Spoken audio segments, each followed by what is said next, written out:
Hey bookmarks and bookworms, welcome back to the channel. Today I'm going to be ranking all 19 new releases I read in 2023. New releases made up 1/3 of the total amount of books I read this year, so they really are a significant portion of the books. But there has also been a great variety in terms of star rating, and so we have books as low as 2 stars and books all the way up to 5 stars. I will start off with the book in 19th place, explain why, without explaining too much about the book itself, just explaining why it is the ranking it is in this list, and then I'll make my way up to first place.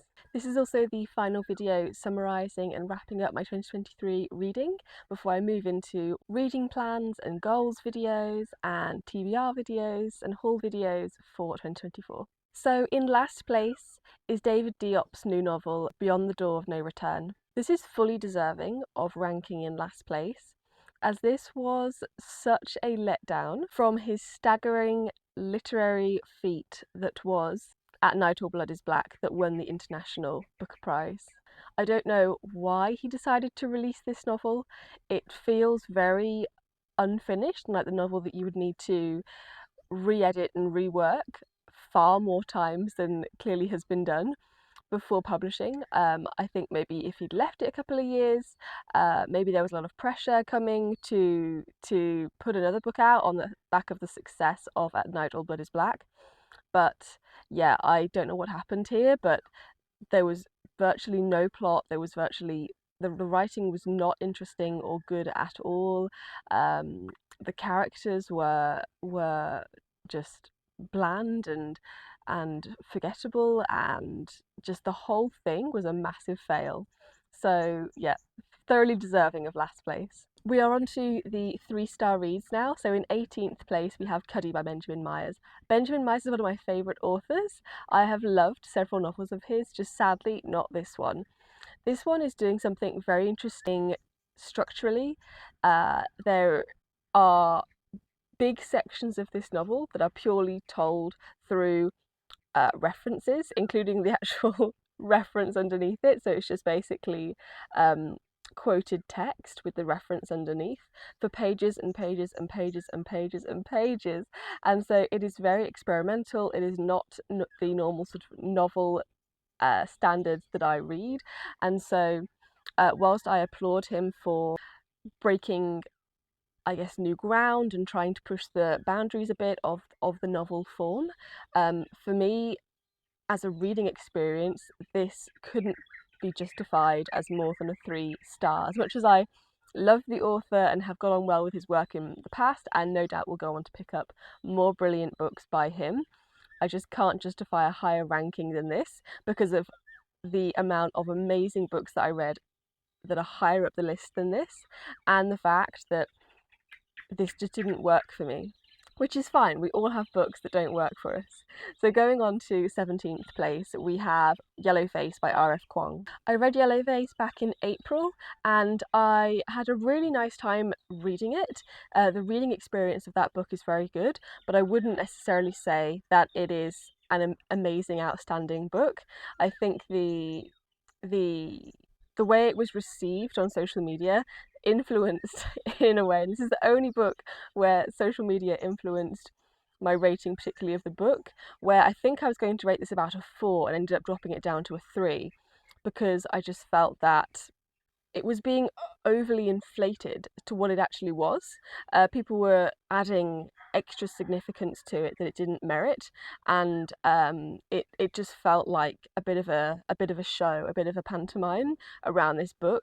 That's not a great feeling. So for me, that very much soured the experience of reading the novel. So whilst the novel itself was an entertaining, light-hearted, comedic, I would say even read it, it was humorous. It's not meant to be this serious work of literary fiction, because it's not. For me, that lowered it down to a 3 because I was reading something and it just wasn't then comparing to what people were saying about it. So moving on to The Mysterious Case of the Alperton Angels by Janice Hallett.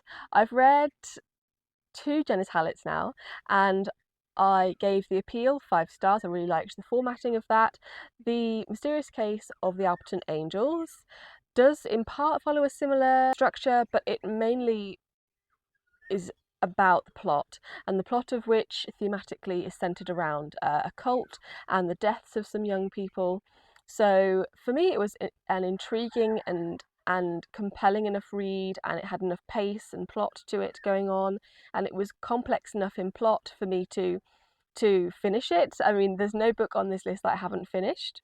This is also a 3-star read. We're not yet out of the 3-star books. So ultimately, this was a good read, but it couldn't extend any further past the 3 stars because of the writing and the plotting. Like this is not doing anything special. This is commercial fiction. This is not going to be winning any literary prizes, and so for that reason, because of the way I rank my books, which I can get into if you would like in a later video, because of the star rating mechanism, it can only go so far, because it has to tick certain boxes in writing and plot for me to give it 4 and 5 stars, which it just didn't do. But as a piece of commercial fiction, it was pretty solid, more or less, for 3 stars. Next up we have The Maniac by Benjamin Labatut. I also gave this 3 stars. I read this with my book clubbers. This was our book club read for September and October. This is where it is because it did not impress me as much as his previous novel, When We Cease to Understand the World, which was also nominated for the Booker International the same year that David Diop's novel won it. When We Cease to Understand the World would have been my winner from that year if I had been the sole judge on that panel, but The Maniac just did not live up to such high expectations. It does have that blend of fiction and non-fiction going on that When We Cease to Understand the World did, but I would argue less seamlessly. This was more clear on fictionalized non-fiction versus non-fiction. There was no blending of fiction into that. It was more separate. If it had meant to have been blended together more, I would say the job was done less well than When We Cease to Understand the World. There were elements in it that I just didn't particularly engage with, like more of the gaming narrative that came in after the halfway point. And so for me, ultimately, this was an interesting read for the most part, combined with the fact that I did it with my book clubbers, which just enhanced the experience, but ultimately did not, I feel, reflect the quality of what I know this author can achieve with When We Cease to Understand the World. In 14th place, we have Chain Gang All Stars, which I read way back last December, and this is a 3.5-star read for me. I thought it was solid. I believe it's a debut, and it certainly had a lot of pacing issues, but for the most part, the plot was compelling. It was really engaging. It was a dystopian. I'm really loving dystopians, and so this sort of higher star rating is reflective of that, I think. I think this author has so much potential. I think they're going to produce more books that could do really, really well in the literary space. But this one, yes, had errors, but also had a really interesting, I guess, moral debate around the central theme, which was incarcerated people in America basically battling against each other for their freedom. And obviously, because it's sort of a gladiatorial setting, the opponent who loses dies. And so there's a whole moral thing going on about, well, should prisoners be pitted against each other to the death? I mean, they have signed up for this, so you can be part of the prison system, or you can do this gladiatorial thing and win a chance of your freedom back. So it's not like they are. It's not like how it was in the old days in ancient Rome that this plot is modelling itself off, where gladiators were basically slaves. So it's not like that. They have actively signed up to be part of this branch of the prison system where they do this. But there's also, for me, going on in there, well, these are prisoners who potentially are going to win their freedom. They may have life sentences for the most awful crimes that a human being can commit. And the premise of this book is that they can actually get back out into society with no consequences, with their total freedom back. And there's also that element going on in the plot. So there's a lot of morally grey stuff going on. You're going to be on one side of the fence or not, depending on how you feel about the prison system, how you feel about different levels of crime and how they should be treated slash dealt with. So overall, a very thought-provoking read that had a lot of promise but didn't necessarily deliver in terms of quality of the writing, which is why it's at 3.5. So going on to 13th place, this is Claire Keegan's So Late in the Day. This was her newest novella. It hasn't been as memorable as her previous novellas, that's why it's slightly lower.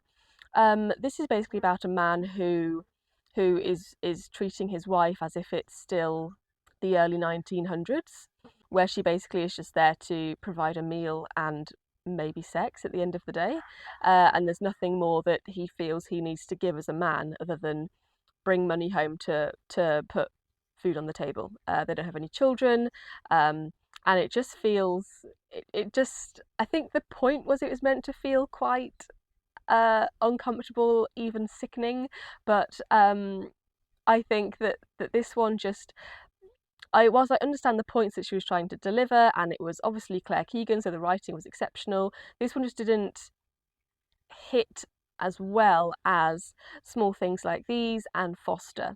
I will not be saying to you in a video in years to come, oh, you must go and read So Late in the Day by Claire Keegan. No, it's one that very much slips under the radar, is very kind of meh, almost neutral, and so yeah, the 3.5 star I think is probably accurate for me in terms of how I would judge it. It's being inflated by the quality of the writing. It is Claire Keegan at the end of the day. She's not going to produce a novel that isn't well written, and so she always scores highly on that front, and so that's why you'd say, oh, so why isn't she lower down? Well, that's why, because the writing is still impeccable.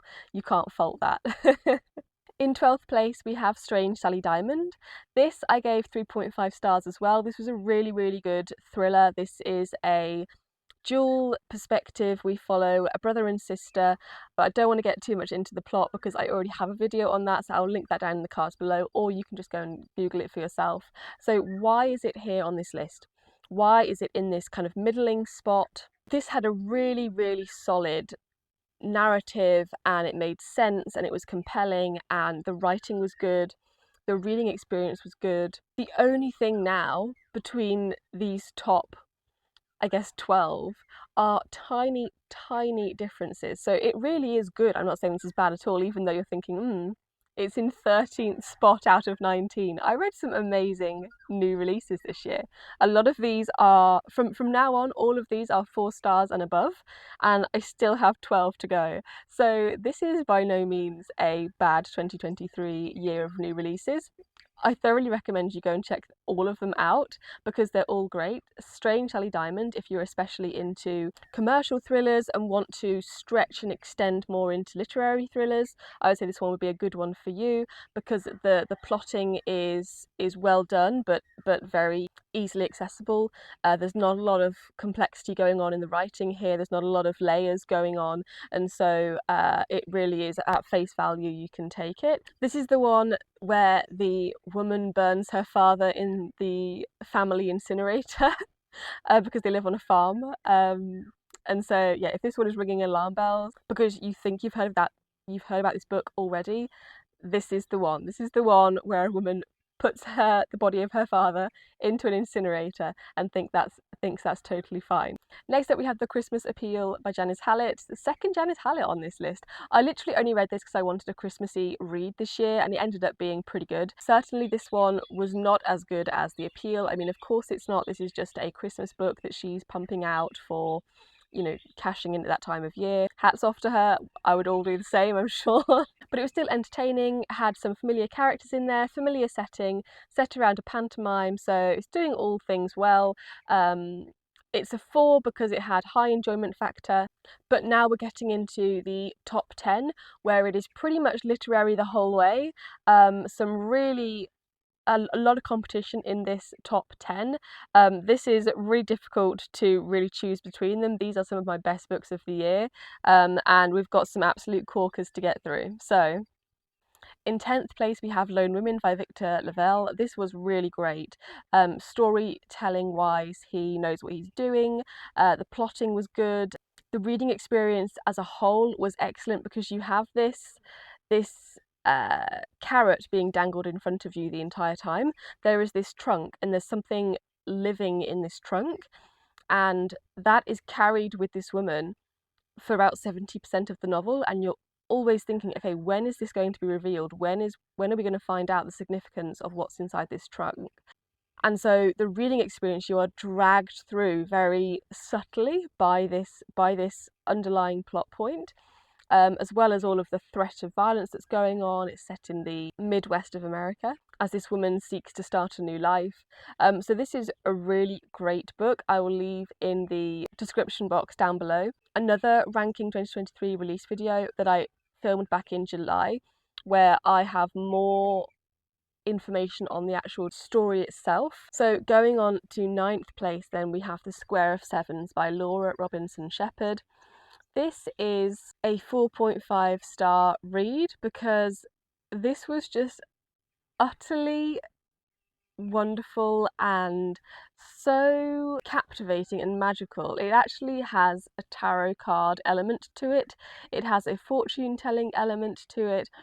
It is a mystery at its heart. It's really what Laura Robinson Shepherd does best. This is her 3rd book now, and they all have ranked incredibly highly with me because they're combining great writing, brilliant characterization, characters that you really root for from the start, and also great plot and pacing. This never lets up, this never drags. It's successful right up until the end. We're really getting into the best of the best here for the year. 4.5 star, just missing out on that extra half point because the ending, there was something not quite right about the ending of this. It didn't feel fully wrapped up and satisfying in its landing. It didn't quite stick the landing. So whilst all of the threads of the mystery were kind of tied up, it felt rushed and incomplete by the end. So, but not to the point where it completely devastated the novel. This is really, really tiny, minute stuff where it didn't quite feel complete, and so got a lower half point down. In 8th place is For Thy Great Pain Have Mercy on My Little Pain. Yes, I read the sentence of that title successfully. This is a debut novella by Victoria Mackenzie. I was really impressed with this. If you're into reading for the writing, you will get on well with this. This is really impressive as a writing debut. It's really fluid and seamless, almost florally poetic, without being overly pedantic. There is a great sense of rhythm in the writing as well as meaning in the plot. So as we follow 2 women, both escaping trauma in the medieval century. So it's centered around religion and these 2 women and motherhood and death as well. And so it really is a brilliant, outstanding, I would say, read. 7th place, we also have another brilliant one. I mean, they're all going to be brilliant from this point onwards. This is Study for Obedience. It's in this place because it's a 4.5 star.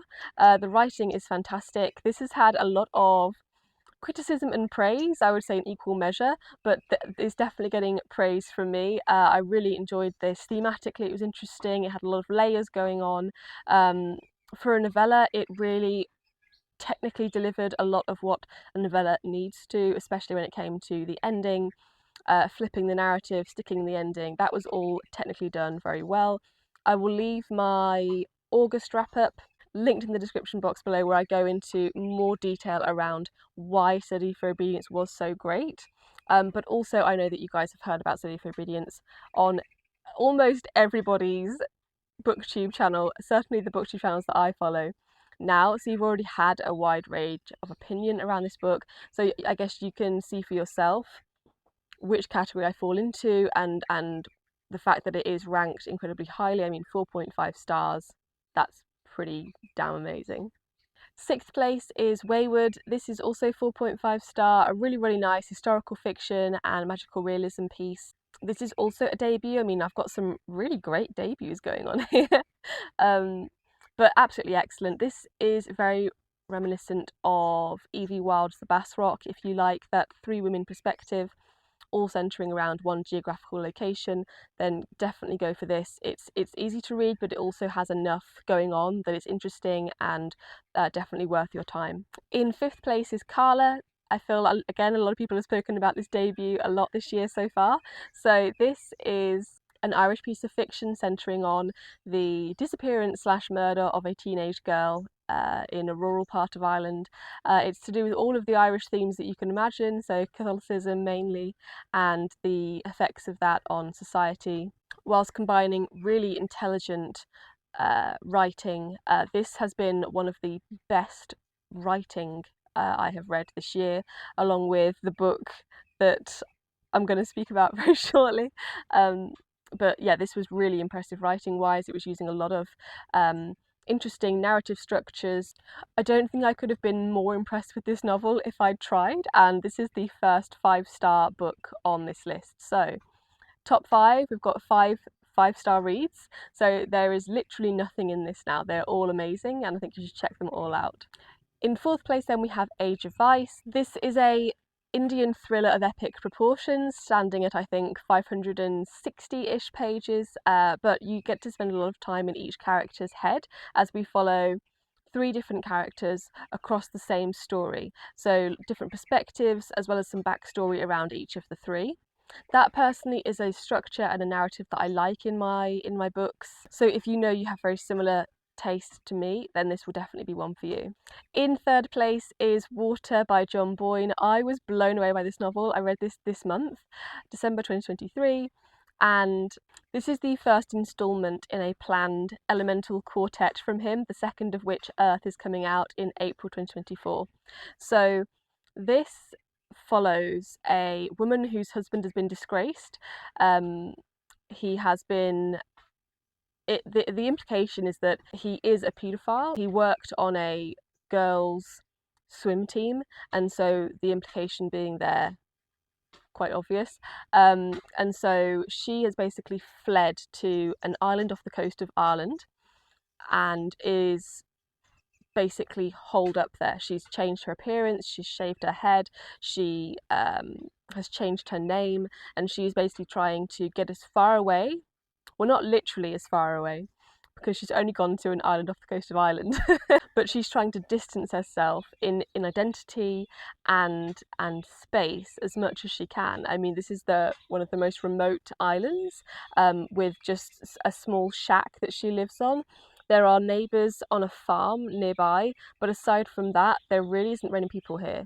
This is very reflective and introspection driven, and I loved being inside the head of this protagonist. She really was somebody that I cared about, and a lot of themes came up around marriage and children, because she also has 2 daughters, one of which committed suicide as a child, and so there's a lot of darkness here, a lot of depth, and there's also some romance getting in there as well. So this is, I'm sure you'd be surprised to know, this is a very short novel. I think it's around the 200-page mark, maybe 240 at most. And it's doing so much in that time, as well as obviously it's John Boyne, so the writing's fantastic.